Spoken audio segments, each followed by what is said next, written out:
Hello world! In my videos about Japan, I'll often get comments about the amount of plastic used.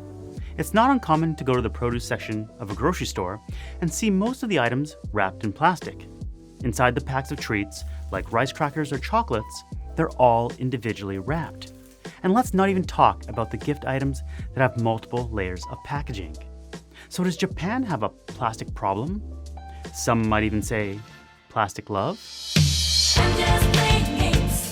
I know there's plastic love. Here's what I personally collected living alone in Japan for 2 weeks. That's 425 grams, 1 pound of plastic. In a year, that would be 11 kilograms of plastic, which is a lot less than the 37 kilograms of single-use plastic waste that the average Japanese resident generates. Apparently, Japan is number 5 in the world, behind Australia, the US, South Korea, and the UK, although other stats have Japan as 18th in the world. From what I can see, Japan uses a lot of plastic, whether it's in 5th or 18th place. It's a problem. It just also happens to be a problem in many wealthy countries. I think why Japan's use of plastic on fruits and veggies seems so outrageous is that it visually looks excessive. You can easily find 3 different pieces of plastic on a piece of fruit. Why is this? One major reason is for protection. These are pricey fruits and can be for dessert or gifts as opposed to everyday snack items like in the West. The second is for ease of checkout as they have barcodes on them. The third is because it's easier to ship, stock, and display these packaged items. Is all this plastic necessary? For some produce, it could provide longer shelf life and thus reduce waste, while for others, it wouldn't do anything beyond add waste. I know that the packaging looks like a lot, but I also know that visual volume doesn't equal weight. Look at this big bag of plastic. It's 237 grams, versus these containers, which are 209 grams. As a tiny experiment, I bought fruits in Japan and Canada to compare the weight. In Japan, my sister-in-law Ako weighed out nashi and peaches. The plastic was 1.98% of the weight with the nashi, while it was 2.55% of the weight with the peaches. While in Canada, I weighed out plums and kiwis. The plastic weight was 3.19% of the kiwis, while it was 3.16% of the plums. The harder clamshell packaging in Canada was heavier in this admittedly tiny experiment. I find Japanese packaging is more voluminous, while North American packaging is heavier. Perhaps the more important part of this equation is what kind of plastic is used and how recyclable is it. In Japan, there are only 2 main plastic designations for consumers. One is for PET, the other is for PURA. PET is basically identical to the number 1 recycling code used in the West. You'll mostly find it used in drink or food ingredient bottles, which is why you'll often hear the category called PET bottles. The other category is called PURA, which is short for purastic, the English word for plastic. This second category is a catch-all for recyclable plastic. In the West, you have 2, 3, 4, 5, 6, 7, and depending on the area, also ABS and PA. But in Japan, all that plastic is wrapped up into a single plastic category. By the way, all the plastic symbols are purposely mimicking the universal recycling symbol. But calling the plastic ones recycling symbols is a misnomer. They are resin identification codes created by the American Society of the Plastics Industry and are not a guarantee that items with the symbol can in fact be recycled. Depending on which municipality you live in Japan, the PURA category is dealt with differently. In Minato Ward in Tokyo, plastics are compressed and packaged into bundles called a bale and transported to privately run recycling plants for recycling. So it sounds like they recycled the plastic. Cool. Although in Setagaya Ward, they treat it as combustible garbage. Why the difference, even though these wards of Tokyo are only separated by a few kilometers? The answer may lie in Japan's stated plastic recycling rate, which is 84%. This sounds great until you check out the breakdown. 23% is mechanically recycled, 4% is feedstock or chemically recycled, and 56% is thermally recycled. So that 56% thermally recycled number is the iffy one. Thermally recycled means the plastic is basically burned for energy. It's in place of oil that would be used since plastic is made of oil, but it's probably not what people think of as recycling plastic. Only about a quarter of the plastic is turned into other plastic products. So what's happening in Setagaya Ward is that they use a waste-to-energy incineration plant that burns the plastic along with other garbage to generate electricity. It's thermal recycling. In Minato Ward, they are separating out the pura and sending it off to recyclers. After that, the plastic goes into several processing streams. Some of it will be thermally recycled, some mechanically recycled, and some gasified to produce other chemicals or fuels. The truth is, depending on the quality of the collected plastic, distribution networks, market demand, and other factors, what happens with the plastic, even within the same municipality, will change.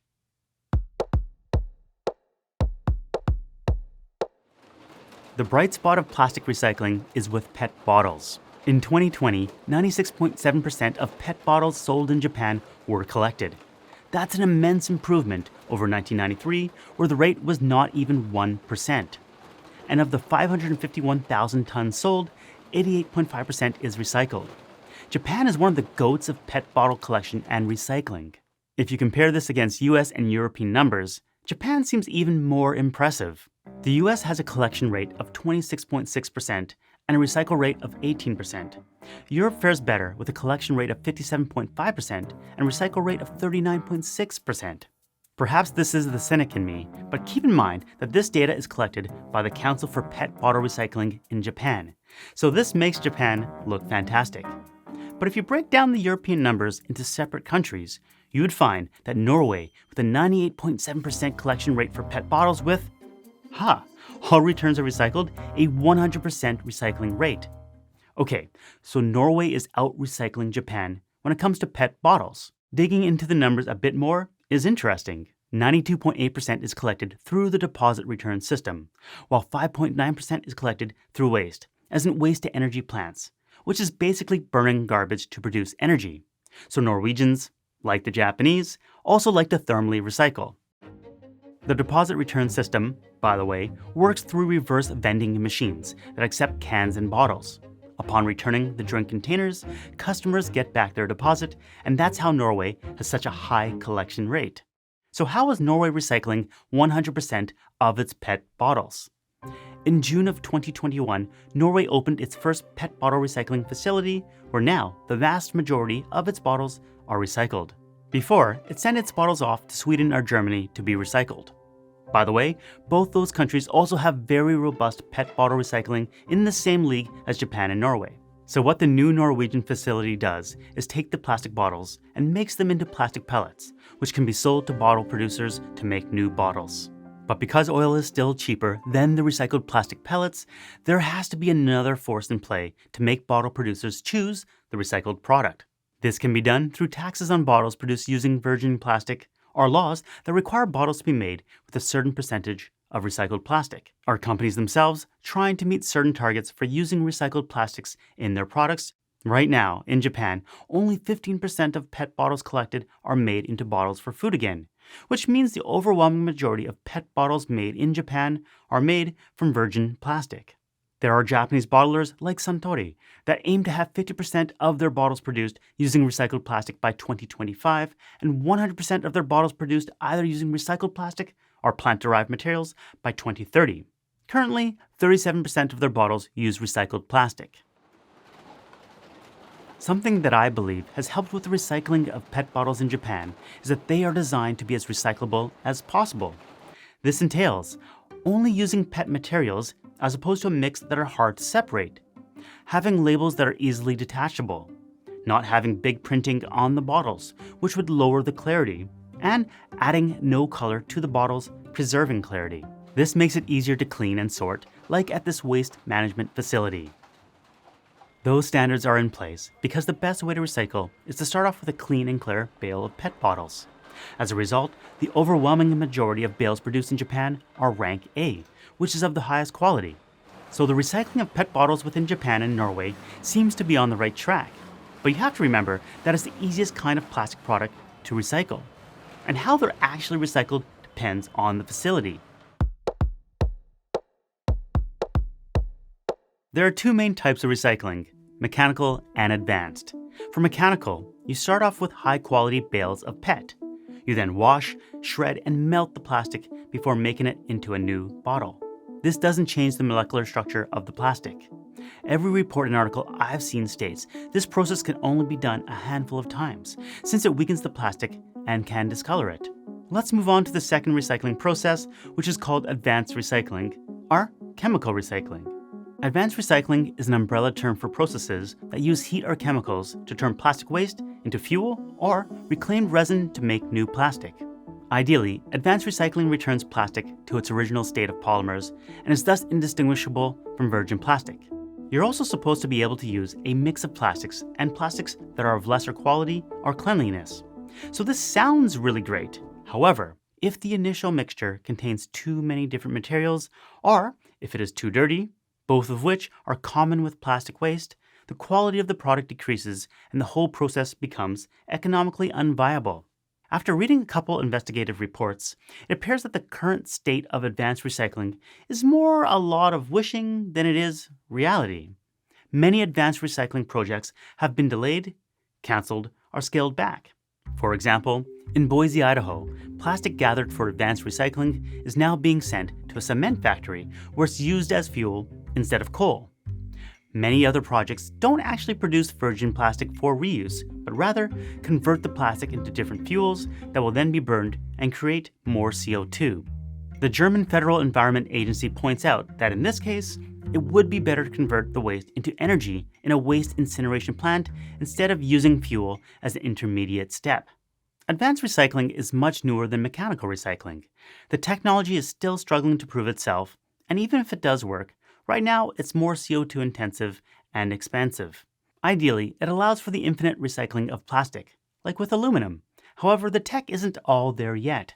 So look, I think everyone around the world would love it if you could magically throw all the plastic in a giant pile and have it come back as clean, new plastic.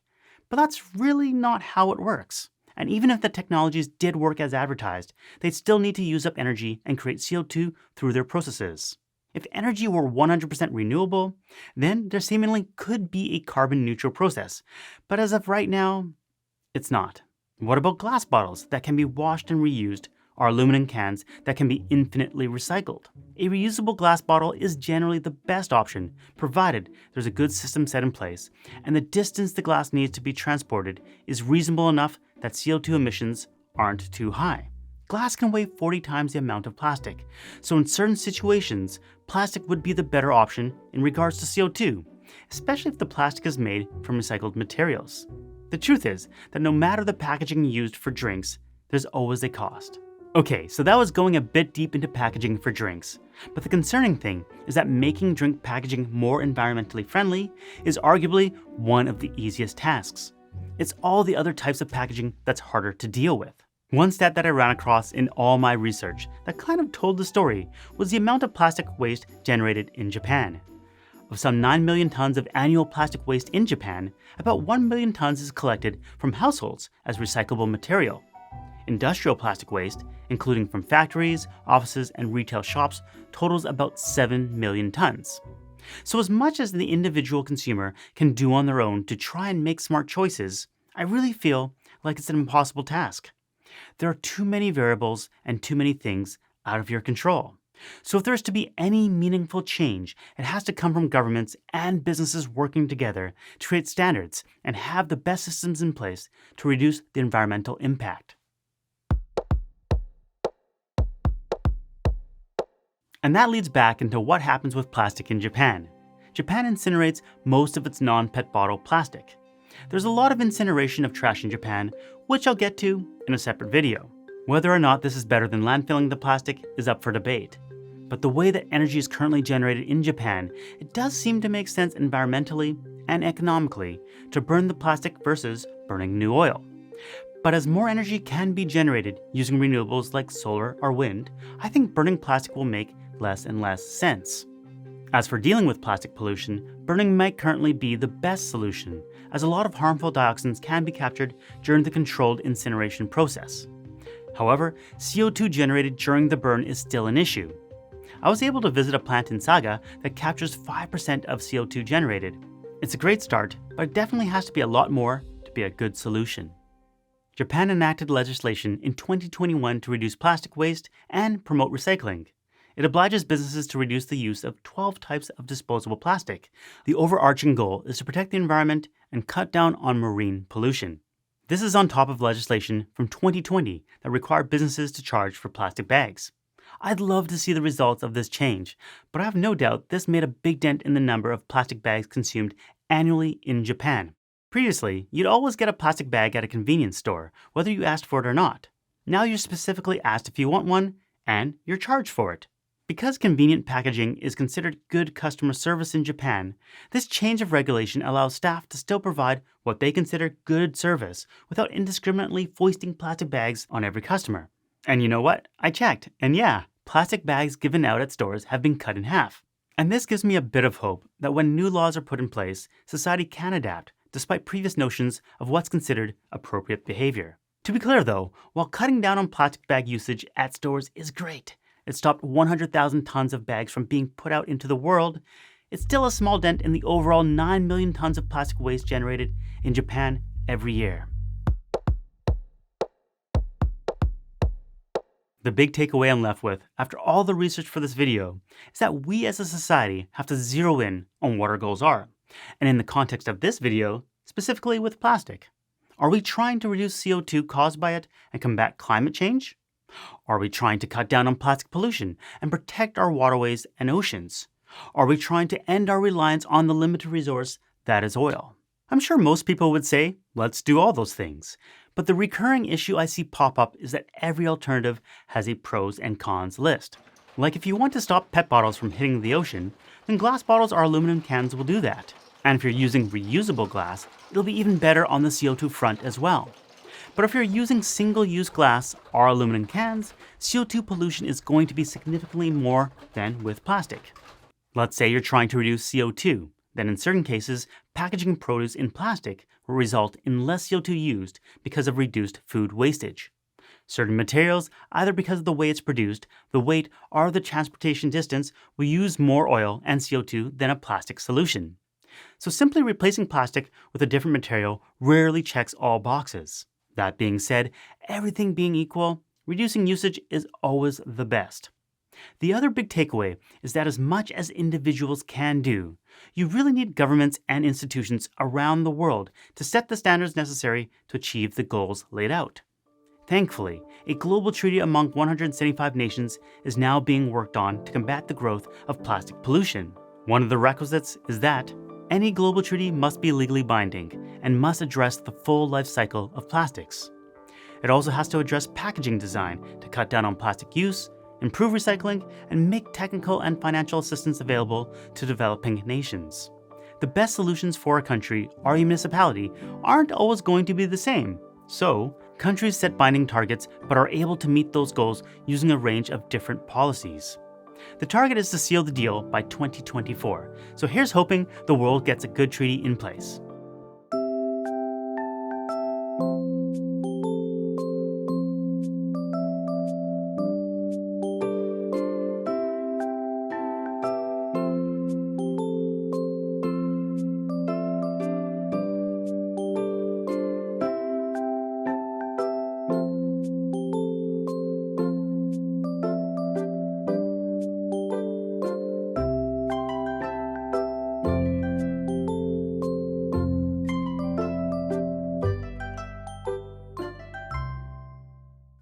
Thanks for watching. See you next time. Peace.